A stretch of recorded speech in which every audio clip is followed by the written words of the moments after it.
নমস্কার বন্ধুরা, সোনার কিচেন ঘরে তোমাদেরকে স্বাগত জানাই। তো আজ আমি তোমাদেরকে খুবই মজাদার একটা রেসিপি বানিয়ে দেখাবো। তো এই রেসিপির ভিডিওটি পুরো দেখার অনুরোধ রইল। আর এই রেসিপিটি যদি ভালো লাগে কমেন্ট করো, লাইক শেয়ার সাবস্ক্রাইব করে আমার পাশে থেকো। যারা এখনও পর্যন্ত আমার চ্যানেলটিকে সাবস্ক্রাইব করেছো তাদেরকে অসংখ্য অসংখ্য ধন্যবাদ। যারা এখনও আমার চ্যানেলটিকে সাবস্ক্রাইব করোনি, অনুরোধ রইল আমার চ্যানেলটিকে সাবস্ক্রাইব করে আমার পাশে থাকার জন্য। যারা আমার ফেসবুক পেজ থেকে দেখছো তাদের কাছে অনুরোধ রইল ফেসবুক পেজটা একটা লাইক দিয়ে একটু ফলো করে দেওয়ার জন্য। তো রেসিপিটি বানানোর জন্য এখানে দেখো আমি একদম তাজা তাজা গাজর নিয়েছি। গাজরটাকে আমি খুব ভালো করে ছাড়িয়ে নিয়েছি। নিয়ে এবার এই গাজরটাকে আমি একটু গ্রেট করে নেব। যার জন্য দেখো এখানে আমি একটা গ্রেটার নিয়েছি। এই গ্রেটারের মধ্যে আমি গাজরটাকে গ্রেট করে নেব। তো দেখো এখানে আমি গাজরটাকে গ্রেট করে নিচ্ছি। তো এইভাবে কিন্তু গাজরটাকে গ্রেট করে নিতে হবে। তো গাজরটা কিন্তু খুব ভালোভাবে গ্রেট করে নিলে এই রেসিপিটা কিন্তু খুব সুন্দর হবে। তো এইভাবে পুরো গাজরটা আমি গ্রেট করে নেব।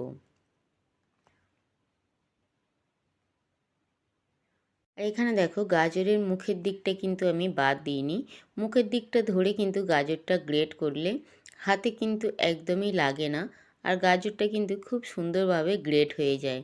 তো এখানে দেখো আমার গাজরটা কিন্তু প্রায় গ্রেট করা হয়ে এসছে। পুরো গাজরটা আমি এইভাবে গ্রেট করে নিলাম। আর এখানে দেখো গাজরটা কিন্তু আমার পুরো গ্রেট করা হয়ে গেছে। এবার এই গাজরের রেসিপিটি বানানোর জন্য আমি এখানে গ্যাসের মধ্যে একটা কড়াই বসিয়ে দিয়েছি। ওই কড়াইয়ের মধ্যে আমি একটু ঘি দিয়ে দিলাম। ঘিটা আমি খুব ভালো করে গরম করে নেব। তো এখানে দেখো ঘিটা খুব ভালো করে গরম হয়ে গেছে। ঘিটা গরম হয়ে যাওয়ার পরে ওই ঘির মধ্যে আমি এক টুকরো দারচিনি আর দুটো আমি এলাচ ফেলে দিলাম। দিয়ে এবার এই এলাচটা আর এই দারচিনিটা আমি একটু ভেজে নেব। ততক্ষণ ভাজবো যতক্ষণ না এলাচ আর দারচিনি থেকে সুন্দর একটা গন্ধ আসে। তো এখানে দেখো এলাচ আর দারচিনিটা ভাজা হয়ে গেছে। এবার ওই এলাচ দারচিনি ভাজার মধ্যে আমি যে গ্রেট করেছিলাম গাজরটা, আমি গাজরটা দিয়ে দিলাম।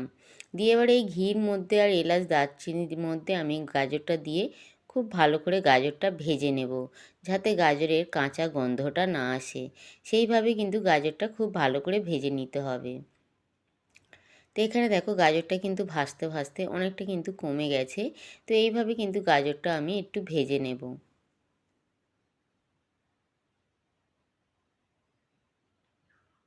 গাজরটা কিন্তু এমন করে ভাজতে হবে যাতে গাজরের কাঁচা গন্ধটা না আসে। তো এখানে দেখো গাজরটা কিন্তু অনেকটা ভাজা হয়ে গেছে। এবার এই গাজরের মধ্যে আমি অল্প করে একটু দুধ দিয়ে দিলাম আর হালকা করে একটু নুন দিয়ে দিলাম। যে কোনো মিষ্টির রেসিপিতে একটু নুন না দিলে ভালো লাগে না। তো আজ আমি বানাবো গাজরের বরফি। তো যার জন্যে আমি একটু নুন দিয়ে দিলাম। দিয়ে খুব ভালো করে দুধটা নুনটা দিয়ে আমি গাজরটার মধ্যে খুব ভালো করে আমি গাজরটা এইভাবে নাড়াচাড়া করে নেব, যাতে গাজরটা একটু সিদ্ধ হয়ে যায়।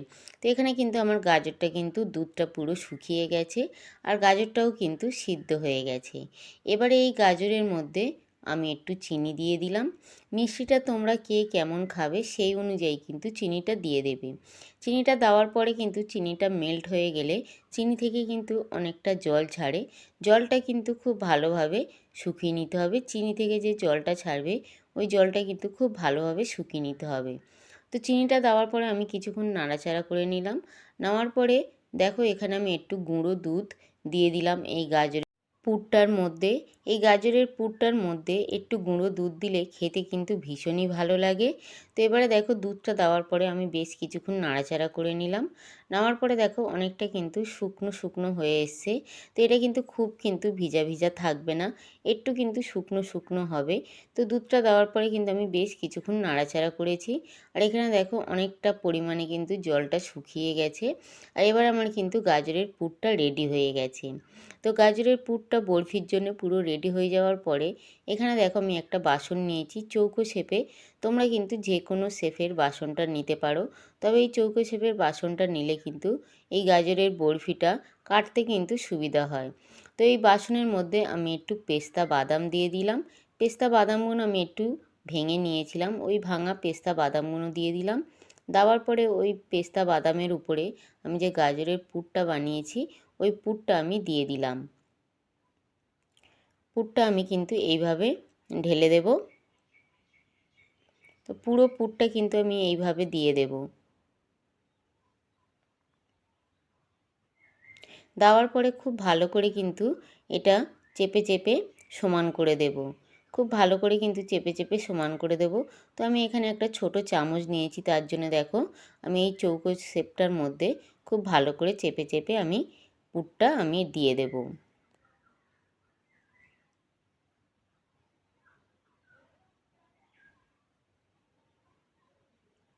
তো এই গাজরের বরফিটা এইভাবে কিন্তু তোমরা একবার হলেও কিন্তু বানিয়ে খেতে পারো, ভীষণই ভালো লাগে খেতে। তো এখানে দেখো আমি পুরটা খুব ভালো করে চেপে চেপে দিলাম।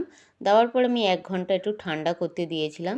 তো ঠান্ডা হয়ে যাওয়ার পরে আমি কিন্তু এই পুরটা এবারে আমি দেখব যে কতটা শক্ত হয়েছে। তো এখানে দেখো অনেকটা কিন্তু শক্ত হয়ে গেছে এই গাজরের বরফির পুরটা।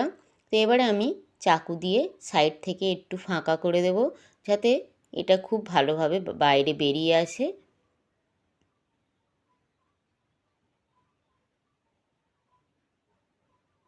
তো এইভাবে চারিদিকটা আমি একটু চাকু দিয়ে একটু ফাঁকা করে দিলাম। দেওয়ার পরে দেখো আমি এখানে একটা কাঁচের প্লেট নিয়েছি।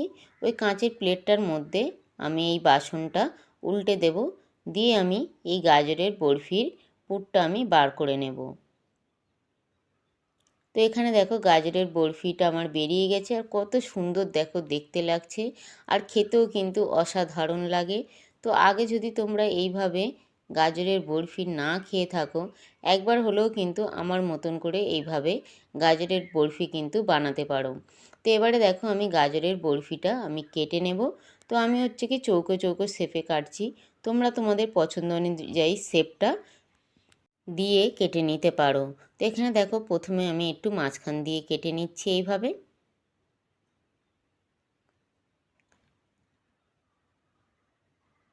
মাঝখান দিয়ে কেটে নেওয়ার পরে আবারও আমি ছোট ছোট পিসে চৌকো চৌকোভাবে আমি কেটে নেব। তো এইভাবে কিন্তু পুরো গাজরের বরফিটা আমি কেটে নেব। আর এখানে কিন্তু আমার গাজরের বরফিটা পরিবেশন করার জন্য পুরো রেডি হয়ে গেছে, আর কত সুন্দর দেখতে লাগছে, আর খেতেও কিন্তু দুর্দান্ত হয়েছিল। তো একবার হলেও তোমরা কিন্তু এইভাবে গাজরের বরফি বানিয়ে খেতে পারো। আশা করি ছোট থেকে বড় সবাই কিন্তু ভীষণ ভীষণ ভালো লাগবে।